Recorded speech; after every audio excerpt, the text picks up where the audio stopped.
Hello everyone, welcome back to Kerala Textbook. അപ്പോൾ SSC CGL എക്സാംസിന്റെ details സംസാരിക്കുന്ന ഒരു class ആണ്. നമുക്ക് 18,000 പേർക്ക് ഇപ്പോൾ അപ്പോയിന്റ്മെന്റ് വന്നതായിട്ട് നമ്മൾ കാണുന്നു അല്ലെ. റിസൾട്ട് വന്നു, റിസൾട്ട് എല്ലാവരും ശ്രദ്ധിച്ചു എന്ന് കരുതുന്നു. അപ്പോൾ അടുത്ത എക്സാം ഏപ്രിൽ 22-ന് അടുത്ത എക്സാമിന്റെ നോട്ടിഫിക്കേഷൻ വരും. കൃത്യമായിട്ട് പ്രിലിംസും മെയിൻസും രണ്ട് മാസത്തിന്റെ ഇടവേളകളിൽ പ്രിലിംസ് മെയിൻസ് ഫൈനൽ റിസൾട്ട് എന്ന് പറഞ്ഞ് വളരെ സിമ്പിൾ ആയിട്ട് നമുക്ക് വലിയ ഒരു ജോലിയിലോട്ട് നമ്മളെ എത്തിക്കുന്ന ഒരു എക്സാം ആണ് SSCയുടെ സ്റ്റാഫ് സെലക്ഷൻ കമ്മീഷന്റെ കമ്പൈൻഡ് ഗ്രാജുവേറ്റ് ലെവൽ എക്സാം എന്ന് പറയുന്നത്. അപ്പോൾ അതിന്റെ ഡീറ്റെയിൽസിലോട്ട് നമുക്ക് കടക്കാം. അതിന്റെ ഡീറ്റെയിൽസിലോട്ട് നമ്മൾ പോകുന്നതിന് മുമ്പ് നമുക്ക് സംസാരിക്കാനുള്ള ഒരു കാര്യം എന്ന് പറഞ്ഞാൽ, ഓൾറെഡി ഇപ്പോൾ പ്രിപ്പയർ ചെയ്യുന്ന ഫ്രണ്ട്സിന് നമ്മുടെ സെക്രട്ടേറിയറ്റ് അസിസ്റ്റന്റ്, SI അല്ലെങ്കിൽ റേഞ്ച് ഫോറസ്റ്റ് ഓഫീസർ തുടങ്ങിയ എക്സാമുകൾക്ക് നിങ്ങൾ പ്രിപ്പയർ ചെയ്യുന്നുണ്ട്, നിങ്ങൾക്ക് കുറച്ചുകൂടെ ഗൈഡൻസ് ആവശ്യമുണ്ട്, അല്ലെങ്കിൽ ടെസ്റ്റ് സീരീസ്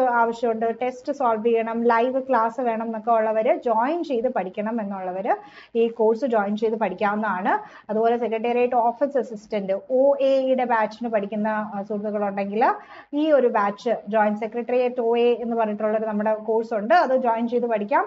അതുപോലെ കംപ്ലീറ്റ് GK ഒരു സബ്ജക്ട് മാത്രമായിട്ട് എടുത്ത് പഠിക്കണം. നിങ്ങൾ ഏത് എക്സാമിന് പ്രിപ്പയർ ചെയ്യുകയാണെങ്കിലും നിങ്ങൾക്ക് ഹിസ്റ്ററി, പോളിറ്റി, കമ്പ്യൂട്ടർ സയൻസിന്റെ മാർക്ക് വരും. അപ്പൊ ആ ഒരു 5 മാർക്ക് എങ്ങനെ മേടിക്കും അല്ലെ. അപ്പോൾ സയൻസ് ആൻഡ് ടെക് വേണം, എക്കണോമിക്സ് വേണം. അപ്പോൾ GK കംപ്ലീറ്റ് ആയിട്ട് പഠിച്ചെടുക്കണം എന്നുണ്ടെങ്കിൽ അതിന് നമുക്ക് ഈ ഒരു കംപ്ലീറ്റ് GK എന്ന് പറഞ്ഞൊരു കോഴ്സ് ജോയിൻ ചെയ്യാം. അതുപോലെ കംപ്ലീറ്റ് കറണ്ട് അഫയേഴ്സിന്റെ കോഴ്സ് ഉണ്ട്.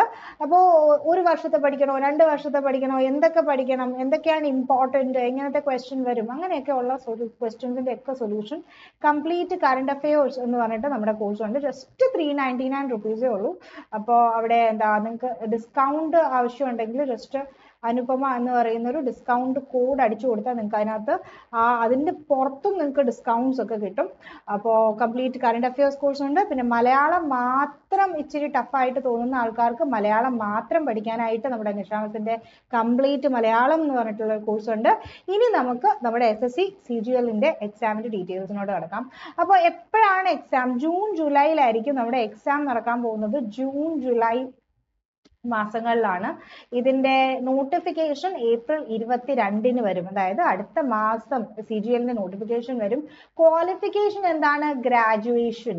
ഏതൊരു ഗ്രാജുവേറ്റിനും അപ്ലൈ ചെയ്യാൻ പറ്റുന്ന ഒരു പൊസിഷൻ ആണ് കമ്പൈൻഡ് ഗ്രാജുവേറ്റ് ലെവൽ എക്സാം എന്ന് നമ്മൾ പറയുന്ന CGL എക്സാം. ഏത് ഗ്രാജുവേറ്റിനും അപ്ലൈ ചെയ്യാൻ പറ്റും. ജസ്റ്റ് ഗ്രാജുവേഷൻ മതി നമുക്ക്. എക്സാം നടക്കുന്നത് ജൂൺ ജൂലൈ സമയത്തായിരിക്കും. നോട്ടിഫിക്കേഷൻ അടുത്ത മാസം 22-ാം തീയതി നോട്ടിഫിക്കേഷൻ വരും. എന്താണ് പഠിക്കേണ്ടത്? ഫസ്റ്റ് ടയറിനെ കുറിച്ച് മാത്രം, നമ്മുടെ ഫസ്റ്റ് പ്രിലിമിനറി സ്റ്റേജിനെ കുറിച്ച് മാത്രം ഇത്തിരി ഒന്ന് സ്ട്രെസ് ചെയ്ത് പറയാം. എന്താ നമ്മുടെ എക്സാമിന്റെ ഒരു പാറ്റേൺ എന്ന് പറയുന്നത്? 100 ക്വസ്റ്റ്യൻ ഉണ്ട്. അപ്പൊ ഈ 100 ക്വസ്റ്റ്യനിൽ 25 ക്വസ്റ്റ്യൻ എന്ന് പറയുന്നത് റീസണിങ് ക്വസ്റ്റ്യൻ, നമ്മുടെ ജനറൽ ഇന്റലിജൻസ് റീസണിങ് ക്വസ്റ്റ്യൻസ് ആയിരിക്കും. അതുപോലെ ജനറൽ അവയർനെസ് GK ക്വസ്റ്റ്യൻ ഒരു 25 ക്വസ്റ്റ്യൻ കാണും, ഈ ഹിസ്റ്ററിയും ജോഗ്രഫി എല്ലാം കൂടെ ആയിട്ട്. അതുപോലെ കോൺസ്, നമ്മുടെ മാത്സ് ഒരു 25 ക്വസ്റ്റ്യൻസ് കാണും. അതുപോലെ ഇംഗ്ലീഷ് 25 ക്വസ്റ്റ്യൻ കാണും. ഇത്രയാണ് നമ്മുടെ ഒരു എക്സാം പാറ്റേൺ എന്ന് പറയുന്നത്. ഇങ്ങനെയായിരിക്കും. അപ്പോൾ നെഗറ്റീവ് മാർക്കിംഗ് ഉണ്ട്. ഓരോ തെറ്റ് ആൻസറിനും 0.5 നെഗറ്റീവ് മാർക്കാണ്. ഓരോ ശരി ആൻസറിനും നമുക്ക് കിട്ടുന്നത് 2 മാർക്കാണ്. ഓക്കെ. അപ്പോൾ അങ്ങനെയാണ് നമ്മുടെ ഒരു എക്സാമിന്റെ പാറ്റേൺ എന്ന് പറയുന്നത്. എന്താണ്? സിമ്പിൾ ആണ്. റീസണിങ്ങും മാത്സും ഇംഗ്ലീഷും GKയും അതൊക്കെ തന്നെയല്ലേ നമ്മൾ എല്ലാ എക്സാംസിനും പഠിക്കാറുള്ളത്. അപ്പൊ ഇത്രയും ഇത് തന്നെ ഒരു ഇത്തിരി കൂടി ഹയർ ലെവൽ ആയിട്ടായിരിക്കും നമ്മുടെ സെക്കൻഡ് സ്റ്റേജ് എന്ന് പറയുന്നത്. റൈറ്റ്. ഡിസ്ക്രിപ്റ്റീവ് പേപ്പർ ഒന്നും വരുന്നില്ല. നമുക്ക് നമ്മുടെ സിവിൽ സർവീസിനൊക്കെ നമ്മൾ പഠിക്കുമ്പോൾ, അല്ലെങ്കിൽ KS പഠിക്കുമ്പോഴൊക്കെ നമുക്ക് ഡിസ്ക്രിപ്റ്റീവ് പേപ്പേഴ്സ് ഒക്കെ വരുന്നുണ്ട്. അതുപോലെ ഡിസ്ക്രിപ്റ്റീവ് പേപ്പർ ഒന്നും വരുന്നില്ല. എല്ലാം മൾട്ടിപ്പിൾ ചോയ്സ് ക്വസ്റ്റ്യൻസ് ആണ്. ടയർ 1 ആയാലും ടയർ 2 ആയാലും. അതുപോലെ എന്തൊക്കെയാണ് ഈ പൊസിഷൻസ്, നമുക്ക് ഏതൊക്കെ പൊസിഷനിലാണ് ഈ ഒരു എക്സാം ക്രാക്ക് ചെയ്താൽ കയറിയിരിക്കാൻ പറ്റുന്നത്? ഇൻകം ടാക്സ് ഇൻസ്പെക്ടർ ആവാം, അസിസ്റ്റന്റ് സെക്ഷൻ ഓഫീസർ ആവാം, സെക്രട്ടേറിയറ്റ് സർവീസിൽ അല്ലെങ്കിൽ ഇന്റലിജൻസ് ബ്യൂറോയിൽ IB-യിൽ വർക്ക് ചെയ്യാൻ താല്പര്യമുള്ളവരുണ്ടോ? അല്ലെ റെയിൽവേസിൽ, എക്സ്റ്റേണൽ അഫയേഴ്സ് മിനിസ്ട്രിയിൽ, നമ്മുടെ ഇലക്ട്രോണിക്സ് ആൻഡ് ഇൻഫർമേഷൻ ടെക്നോളജി മിനിസ്ട്രിയിൽ അസിസ്റ്റന്റ് സെക്ഷൻ ഓഫീസർ ആവാം. എന്താണ് സാലറി സ്കെയിൽ എന്ന് പറയുന്നത്? 4490 തൊട്ട് ഒരു 142400 ആണ് അല്ലേ. അപ്പോൾ 45,000 എന്ന് പറയാം, 45,000 തൊട്ട് 1.5 ലക്ഷം ഏകദേശം വരെയാണ് ബേസിക് പേ പറയുന്നത്. ബേസിക് പേ എന്ന് പറയുമ്പോൾ പിന്നെ എത്രയാവും അല്ലെ, HNDR DA HR എല്ലാം കൂടി ചേർന്നിട്ട്.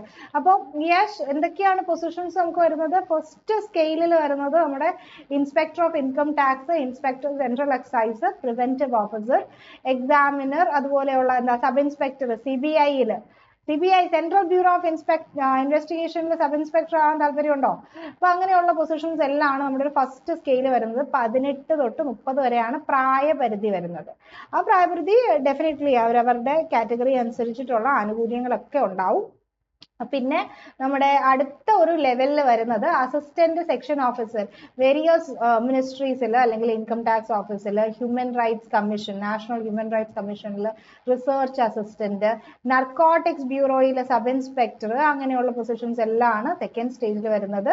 അത് കഴിഞ്ഞിട്ട് തേർഡ് സ്റ്റേജ് എന്ന് പറയുന്നത് നമ്മുടെ തേർഡ് ഒരു പേ ലെവലിൽ വരുന്ന കാറ്റഗറീസ് ഓഡിറ്റർ പൊസിഷൻസ് ആണ്. ഓഡിറ്റർ, അക്കൗണ്ടന്റ് തുടങ്ങിയ പൊസിഷൻസ്, നമ്മുടെ CAG controller and auditor general, controller general of accounts, അതുപോലെയുള്ള വേരിയസ് മിനിസ്ട്രീസ് ഡിപ്പാർട്ട്മെന്റ്സിലൊക്കെ അതിന്റെ ഒരു പ്രായപരിധി എന്ന് പറയുന്നത് 18 നും 27 നും ഇടയ്ക്കാണ് നോർമൽ പ്രായപരിധി. പിന്നെ നമ്മുടെ റെഗുലർ റിസർവേഷൻസും കാര്യങ്ങളും വരും.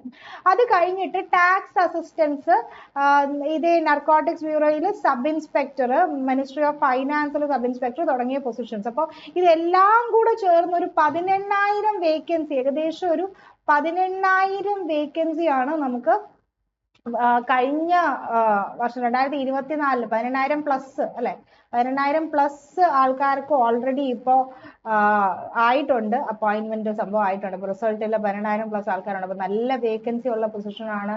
പഠിക്കേണ്ട സിമ്പിൾ പാറ്റേൺ ആണ്. എക്സാം പെട്ടെന്ന് നടക്കും, പെട്ടെന്ന് പ്രിലിംസ്, പെട്ടെന്ന് മെയിൻസ്, പെട്ടെന്ന് റിസൾട്ട് ഒക്കെ വരുന്ന ഒരു എക്സാം ആണ്. കൃത്യമായിട്ട് നടന്നു പോകുന്നതാണ്. ഒരുപാട് വേക്കൻസീസ് ഉണ്ട് ആൻഡ് ഒരുപാട് വലിയ പൊസിഷൻസിലോട്ട് അല്ലെ, എന്താ CAG-ലോ ഓഡിറ്റർ, അല്ലെങ്കിൽ income tax inspector, sub inspector, narcotics bureau, CBI, IB തുടങ്ങിയ വലിയ വലിയ ഓഫീസേഴ്സിൽ നമുക്ക് നല്ലൊരു പൊസിഷനിൽ കയറാൻ പറ്റുന്ന ഒരു എക്സാം ആണ്. റൈറ്റ്. അപ്പോൾ ഇതിനകത്തോട്ട് നിങ്ങൾക്ക് താല്പര്യമുണ്ട്, ഇതിന് പഠിച്ചെടുക്കണം, ഇതിന് എന്തെങ്കിലുമൊക്കെ ഹെൽപ്പ് ആവശ്യമുണ്ട് എന്നുള്ളവർ ജസ്റ്റ് ഒന്ന് കമന്റ് ചെയ്ത് അറിയിക്കുക. എന്തൊക്കെയെല്ലാം ഹെൽപ്പ് നിങ്ങൾക്ക് ആവശ്യമുണ്ടെങ്കിൽ ജസ്റ്റ് ഒന്ന് കമന്റ് ചെയ്തിട്ട് ഇതിന്റെ ഒരു കോഴ്സ് വേണമെന്നുണ്ടെങ്കിലോ അല്ലെങ്കിൽ വേറെ എന്തെങ്കിലും ക്ലാസ്സസോ ഗൈഡൻസോ ഒക്കെ വേണമെങ്കിൽ കമന്റ് ചെയ്ത് അറിയിക്കുക. ഇതിനെക്കുറിച്ച് എന്തെങ്കിലും ഡൗട്ട് ഉണ്ടെങ്കിൽ അതും കമന്റ് ചെയ്ത് അറിയിക്കുക. പിന്നെ ഇങ്ങനെയുള്ള നോട്ടിഫിക്കേഷൻസ്, വീഡിയോസ് ഒക്കെ നിങ്ങൾക്ക് വേണമെങ്കിൽ ഈ ക്ലാസ് ഒന്ന് ലൈക്ക് ചെയ്യാനും മറക്കണ്ട. ഓക്കെ, അപ്പൊ ഇതുപോലെയുള്ള ഡീറ്റെയിൽസ് ഒക്കെ മൊത്തത്തിൽ കിട്ടാനായിട്ട് നമ്മുടെ Telegram group, Kerala text book എന്ന് പറയുന്ന ടെലഗ്രാം ഗ്രൂപ്പ് നിങ്ങൾ ജോയിൻ ചെയ്താൽ അവിടെ നമുക്ക് എല്ലാ നോട്ടിഫിക്കേഷൻസും പുതിയ പുതിയ ക്ലാസ്സസ് വരുമ്പോൾ അതിന്റെ ഡീറ്റെയിൽസും എല്ലാം നിങ്ങൾക്ക് കിട്ടുന്നതായിരിക്കും. അതുപോലെ തന്നെ എന്തെങ്കിലുമൊക്കെ കാര്യങ്ങൾ നിങ്ങൾക്ക് ഇതുപോലെയുള്ള അപ്ഡേറ്റ്സ് ഒക്കെ അറിയണമെന്നുണ്ടെങ്കിൽ ചാനൽ ഒന്ന് സബ്സ്ക്രൈബ് ചെയ്യാൻ മറക്കണ്ട. So keep watching Kerala text book. Take care of your self. And എല്ലാ എക്സാംസും വരുന്ന എല്ലാ എക്സാംസും നല്ല കട്ടയ്ക്ക് പഠിച്ചു പോവുക. എന്ത് ഹെൽപ്പ് വേണമെങ്കിലും കമന്റ് ചെയ്ത് ചോദിക്കുക. And keep watching Kerala text book friends. By.